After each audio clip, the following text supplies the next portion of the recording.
เจ้าอันนี้ก็เป็นการค้าเกี่ยมข้มพร้อมเนาะที่จะไปร่วมงานวางแสดงงานเอ็กซ์โปอยู่นานนิงเนาะเป็นครั้งที่13ที่จะได้จัดขึ้นในวันที่11วันที่14เดือนเก่าที่จะมาถึงนี้เนาะทางบริษัทคำธนพรของข้าพเจ้าก็ได้ค้าเกี่ยมงานดังกล่าวมาเป็นเวลาหลายเดือนเนาะและก็ทั้งแข้งก็เลยมีความไว้อกไว้ใจไว้เนื้อเสื้อใจให้บริษัทข้าพเจ้านี้นำพาธุรกิจไปวางแสดงในงานดังกล่าวนี้เพื่อไปโฆษณาสินค้าของตัวเองเพื่อไปโฆษณาภูมิปัญญาของตัวเองของคนลาวเฮาที่ผลิตคิดแต่งได้เนาะมีหลายบริษัทที่อยู่ในแข้งอัตปื้อที่จะได้เข้าไปร่วมในงานครั้งนี้เนาะแต่ทุกบริษัทหันแม่นก็ได้มาแฟกเครื่องว่าหุ่มห่ออยู่ที่บริษัทข้าพเจ้านี้เพราะว่าบริษัทข้าพเจ้านี้ได้เฮ็ดหน้าที่ขนส่งก็คือทั้งกรมส่งเสริมและพัฒนาสินค้าหันได้มอบหมายให้ขนส่งสินค้าไปสู่งานมาแสดงดังกล่าวนี้เพราะว่าทางบริษัทข้าพเจ้านี้ได้มีที่มาของใหม่ได้มีไซเตสถูกต้องตามระเบียบกฎหมายทุกอย่างเนาะที่ว่าอยู่ทั้งฝ่ายลาวแล้วก็ทั้งฝ่ายจีนนำเข้าประเทศจีนหันก็มีไซเตสเนาะซึ่งเป็นกฎหมายของไซเตสหันในข้าพเจ้าก็ได้ก้าเกี่ยมแล้วก็ได้เฮ็ดทุกขั้นตอนให้ถูกต้องตามระเบียบการได้ตั้งหน้าตั้งตาตั้งคิดตั้งใจให้เฮ็ดในครั้งนี้เป็นหน้าเป็นตาอย่างแท้จริงเนาะก็คือสร้างผลิตภัณฑ์เป็นสำเร็จรูปหลายแบบหลายอย่างหลายสีสันมีทั้งเฟอร์นิเจอร์ทุกรูปแบบมีทั้งเครื่องแก๊สสลักทุกรูปแบบที่นำใส่ไม้เศษเหลือที่ว่าไม้ที่เพิ่นผลิตในเมื่อก่อนถอกพันธะแล้วในเมื่อก่อนและข้าพเจ้าได้มาถอกพันธะตืมอีกแต่ว่ากับโบเป็นจำนวนหลายก็คือว่าเว้าร่วมกันเป็นการประกอบส่วนแล้วก็แจ้งให้ฮู้ที่มาของไม้ให้ฮู้ว่าเอาไม้อยู่จุดใดมาผลิตไม้เศษเอามาได้ไสมาผลิตอันนั้นก็แม่นข้าพเจ้าได้เฮ็ดภาระหน้าที่ตัวนี้เนาะคือว่าให้แทนหมอให้พ่อให้แม่ได้ฮู้ให้พ่อให้แม่ได้เห็นว่าเอามาได้ไสใหม่นี่ไม่เศษเหลือไม่นอนค้อนตายกับบ่แม่นอันนี้เป็นปีดใหม่ที่เพิ่นใส่ไปแล้วเนื้อมันเพิ่นใส่บ่แล้วเหลือแต่ปีดใหม่ที่ว่าตกข้างอยู่งานในเมื่อก่อนแล้วก็อยู่ในโรงงานอื่นซึ่งว่าบ่ได้ซื้อขอเพิ่นไว้ขอเพิ่นมาเนาะก็มาแจ้งว่าเอาใหม่ตัวนี้มาผลิตแล้วก็ประกอบส่วนพันธะให้รัฐแต่ก็บ่หลายก็เป็นการประกอบส่วนก็ข้าพเจ้าก็ภาคภูมิใจที่สิ่งที่ภาคภูมิใจเป็นอย่างยิ่งนี่ก็คือว่าได้มีโอกาสได้เข้าร่วมงานแสดงเอ็กซ์โปนานนิงนี้เนาะที่นครนานนิงนี่ก็ได้เข้าร่วมมาตลอดเป็นเวลา 6-7 ปีเนาะปีนี้ก็เป็นปีที่มีความหมายความสำคัญที่สุดก็คือแข้งอัตตปือไล่ให้เป็นเมืองไล่แข้งอัตตปือได้ถือเป็นเมืองแห่งเสน่ห์ข้าพเจ้าเองก็เป็นธุรกิจหนึ่งที่ประกอบการอยู่ในแข้งอัตตปือนี้ก็ได้ตั้งหน้าตั้งตาเฮ็ดสุดความสามารถตั้งจิตตั้งใจเฮ็ดให้เป็นหน้าเป็นตาแท้ๆให้เป็นสีสันแท้ๆให้เป็นหน้าเป็นตาของแขวงให้เป็นหน้าเป็นตาของประเทศชาติแท้ๆในสร้างผลิตภัณฑ์ในผลิตคิดแต่งหลายรูปหลายแบบหลายสีสันให้เอาออกมาละเอียดจบงามในนั้นข้าพเจ้าก็ยังได้เชิญการนำขานแขวงเชิญพนักงานทุกแขนงการเชิญหัวหน้าแผนกทุกแผนกมาเยี่ยมส้มมาเบิ่งผลิตภัณฑ์อยู่ทางโรงงานข้าพเจ้าที่ว่ามีความพร้อมที่จะเข้าไปวางแสดงสู่งานวางแสดงที่นั้นนิงในครั้งนี้ก็ในเมื่อก่อนนี้ผ่านมาใน 2-3 มื้อนี่เพิ่นก็ได้มาเบิ่งแล้วก็ได้มาถ่ายรูปแล้วก็มาย่องยอทุบเซยข้าพเจ้าก็ภาคภูมิใจข้าพเจ้าก็ได้เฮ็ดภาระหน้าที่ดังกล่าวนี้อย่างตั้งหน้าตั้งตาด้วยความที่ว่าตั้งจิตตั้งใจแท้ให้เป็นสีสันให้ออกมาเป็นหน้าเป็นตาของประเทศลาวอย่างแท้จริงนะซึ่งว่ามีหลายบริษัทที่เข้ามาใส่บริการให้ข้าพเจ้าขนส่งเพราะว่าข้าพเจ้าก็เว้าร่วมในการเป็นสำนาญในการขนส่งสำนาญในการเข้าร่วมงานแสดงงานดังกล่าวนี้ก็ได้มีเอกสารมีที่มาของใหม่มีทุกอย่างที่มาถูกต้องตามระเบียบกฎหมายทั้งฝ่ายลาวและฝ่ายจีนหันข้าพเจ้าก็ได้เฮ็ดทุกขั้นตอนในการนอกนั้นก็ได้เชิญทุกภาคส่วนที่ว่าเกี่ยวข้องซึ่งเป็นคณะกรรมการก็คือ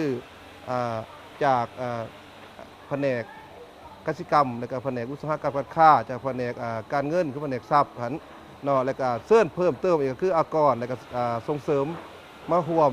กวดผลิตภัณฑ์ดังกล่าวที่จะไปวางแสดงนี้ขึ้นรถแล้วก็หนีบกลัวถูกต้องและขั้นตอนนอกจากนั้นสำคัญที่สุดตื่มก็คือในเชิญนักข่าวล่าสตาร์อะไรมาเอาข่าวในการหุ่มห่อสินค้าแล้วก็เอาขึ้นรถจนได้หนีบกิบนอกก็ถือว่าถูกต้องตามทุกขั้นตอนตามระเบียบการของทางของทิศของท่านนายกได้ส่งเสริมให้ผลิตเป็นสินค้าให้ผลิตใหม่นี่เป็น สินค้าขั้นตอนสุดท้ายก็คือว่าผลิตภัณฑ์สำเร็จรูปสามารถส่งขายทั้งภายในต่างประเทศได้สามารถสร้างมูลค่าเพิ่มสามารถสร้างเฮ็ดงานทำให้พ่อแม่ประชาชนสามารถสร้างรายรับให้พ่อแม่ประชาชนสามารถเอกอ้างผลิตภัณฑ์ของคนลาวสามารถเอกอ้างภูมิปัญญาของคนลาวที่ได้ผลิตคิดแต่งสู่สากลเปิดเส้นทางสู่สากลสู่ตลาดโลกอย่างแบบนับมือนับกวางออกอย่างบ่หยุดยั้งอันนั้นเป็นแนวคิดส่วนตัวของข้าพเจ้าเนาะที่ว่าได้ข้าพเจ้าก็ได้มีบทบาทอยู่ในตรงนี้ที่ว่าข้าพเจ้าก็ได้เฮ็ดอยู่ตรงนี้และข้าพเจ้าก็ได้เฮ็ดตามทิศสีน้ำของท่านนายกของรัฐบาลที่เพิ่นได้วางออกมาเพิ่นส่งเสริมคือเด็กที่15ข้าพเจ้าก็ได้ปฏิบัติทุกขั้นตอนข้าพเจ้าก็ได้ปฏิบัติอยู่ในกรอบดังกล่าวอยู่ในระเบียบกฎหมายนั้นซึ่งว่าทุกอย่างจะบ่มีอันผิดพลาดเจ้าทุกอย่างที่จะเข้าไปร่วมงานนักแสดงทุกผลิตภัณฑ์ที่ว่าจะมาใส่บริการข้าพเจ้าได้เป็นข้าพเจ้าก็เป็นยินดีเนาะเพราะว่าทั้งกรมก็ได้แต่งตั้งได้มอบหมายให้ว่าให้บริษัทข้าพเจ้าในขนส่งซึ่งว่าตามแผนกำหนดนี้เป็นให้ทุกคนสำเร็จแล้วก็มีประมาณเกินที่เท่าไหร่คาดว่าวันที่6จะให้ไปฮอดจุดเปิดงานที่นครนันหนิงเพราะว่าตามระเบียบการวันที่6จะได้เอาสินค้านี่เขานำสินค้านี่เขาในงานนะครับเพื่อจัดบูธเพื่อตั้งโชว์ต่างๆกันวันที่9เพิ่นจะปิดและวันที่10การนำขันสูงจะเข้าไปเบิ่งความเรียบร้อยวันที่11จะเป็นมื้อเปิดงานเนาะฉะนั้นข้าพเจ้าได้ตั้งหน้าตั้งตาเฮ็ดเวียงงานดังกล่าวได้อย่างเต็มที่จะที่เขาตามหนอกจอนะหนึ่งหรือว่าที่เราเล่นก็ได้ต่อต้านทดสอบครั้งนี้คนส่งสินค้าเนี่ยต่อสะดวกต่อสะดวกในไหนก็ยังมีสิ่งท้าทายก็ถือว่าสิว่ายากก็บ่แม่นยากสิว่าสะดวกก็บ่แม่นสะดวกพนักงานท้องถิ่นเว้าเรื่องพนักงานท้องถิ่นก็คือวิชาการบางภาคส่วนก็อาจจะบ่เข้าใจเวียงงานดังกล่าวเวียงงานว่าแสดงอันนี้แหละมันก็ยังมีปัญหาที่ว่าตามมาอยู่ตลอดบางภาคส่วนก็ว่าไปวางแสดงนี่ไปคือแนวใดไปวางแสดงนี่ไปโซ่สินค้าแล้วให้เอากลับมาคืนทุกสิ่งทุกอันบ่ให้ขายเนาะบางภาคส่วนก็ว่าเข้าใจว่าไปวางแสดงนี่ไปขายสินค้าความจริงแล้วนะธุรกิจลาวเขาก็ยังบ่ทันร่ำรวยบ่ทันหังมีเนาะก็ยังแบบบางครั้ง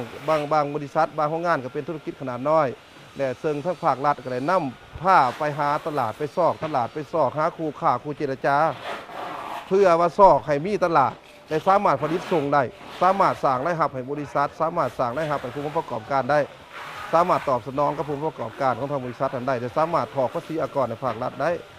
อันนั้นก็แม่นทั้งเพิ่นได้นโยบายให้ขายได้หลายที่เท่าไรแห่งดี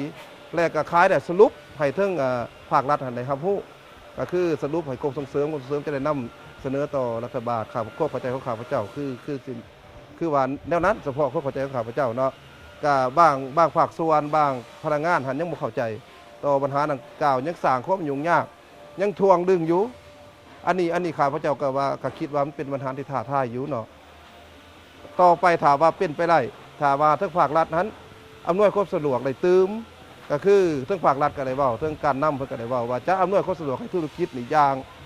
บ่องไว้ที่สุดให้สะดวกสบายที่สุดให้เป็นประตูเดียวให้สะดวกสบายจะบ่ให้มีหยังยุ่งยากขอแต่ผลิตเป็นสินค้าขอแต่ผลิตเป็นสำเร็จรูปเป็นผลิตภัณฑ์สุดท้ายแต่พนักงานท้องถิ่นวิชาการท้องถิ่นบางคนก็ยังบ่เข้าใจยังทวงดึงยังสร้างความรำคาญอันนี้ข้าพเจ้าก็ได้เจอได้พบพ่อก็บ่เป็นปัญหาหยังเพราะว่าอุปสรรคมีไว้ให้แก้ถ้าบ่มีอุปสรรคก็บ่มีรสชาติข้าพเจ้าคิดว่านั้นการได้แลกเปลี่ยนบทเรียนระหว่างนักธุรกิจกับวิชาการอันนั้นข้าพเจ้าแนวคิดของข้าพเจ้าส่วนตัวหรอกครับการภาคคณะขนส่งนี่แม่นเฮาได้จ้างบริษัทชิปปิ้งเพราะว่าสินค้าที่นำมาจากต่างแขวงนำมาจากนครหลวงหรือว่ามาจากแก่ประซักมาจากแขวงอื่นๆนั่นแม่นเฮาได้ใส่รถ12ล้อขนมาแล้วก็ใส่รถตู้6ล้อบ่จังซี่ขนมาโดยที่ว่าได้กวดขึ้นรถถูกต้องตามกระบวนการต่างๆได้มีเอกสารครบถ้วนทุกอย่างเลยตัดปากซ้างในมิติมาของใหม่ที่มาของสินค้าต่างๆครบถ้วนแล้วเอามาร่วมจุดเดียวร่วมศูนย์เดียวอยู่แขวงอัตตปืออยู่บริษัทคำธนพรนี้โครงงานคำธนพรขวดแก๊สสลักและปรุงแต่งใหม่ครบวงจรนี้แล้วมาเปลี่ยนขึ้นตู้คอนเทนเนอร์อยู่นี้โดยที่ว่าเซิร์น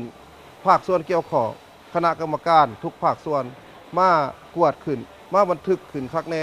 ในเฝ้ากันคักแน่ก็คือเดชจากขันก็มีนักข่าวนักศึกษาคือว่าขึ้นคักแน่โดยโปร่งใสเนาะ แล้วก็จะได้นำไปสู่ลานผู้เกลือออกไปสู่ลานโบอีไปฮอดลานผู้เกลือเพิ่นจะได้ตัดกิบยูนิตขึ้นอันนี้กิบตัดกิบแล้วเพิ่นกวดกาอีกเทื่อนึงคันกวดกาอีกเทื่อนึงจังซั่นเห็นว่าถูกต้องเลยก็จะไปกวดอยู่เบื้องเวียดนามอีกอยู่ลานโบอีอยู่เวียดนามหั่นเพราะว่าเลขที่15ของท่านนายกเนาะเลขที่นี้ที่15นยเนาะก็แม่นข้อห้ามต่างๆที่ว่ายังบ่ทันเป็นสำเร็จรูปหั่นแม่นทั้งเวียดนามหั่นก็ได้มีใบแจ้งการจากทั้งเวียดนามเป็นภาษาเวียดนามกันครับพระเจ้าก็ได้เห็นถ้าว่าสินค้านี้บ่ถูกต้องบ่เป็นสำเร็จรูปแท้เวียดนามจะบ่ให้ผ่านเนาะอันนั้นเป็นทั้งภาษีเวียดนามก็เลยกำชับกับข้าพเจ้าได้บอกกับข้าพเจ้าเขาบอกว่าเขาจะไปแลนก่อนไปพบพันก่อนเนาะจ้าเขาเพิ่นว่าให้ถูกแท้คันว่าถูกแล้วเพิ่นกวดแล้วเพิ่นจะใส่กระแจสากลให้ใส่กระแจสากลเขาจะได้แล่นตรงไปใส่ฮานอยเนาะไปต่อไปสู่ชายแดนนันหนิงขั้นเข้าไปสู่ชายแดนนันหนิงจังซั่นทั้งคณะจัดงานของงานเอ็กซ์โปครั้งนี้ฮะอยู่ทั้งนั้นหนิงเพิ่นจะมารับสินค้าอยู่ชายแดนดังกล่าวเอากาเอ็กซ์โปมาติดใส่เพิ่นจะอำนวยความสะดวกทุกอย่างจ้า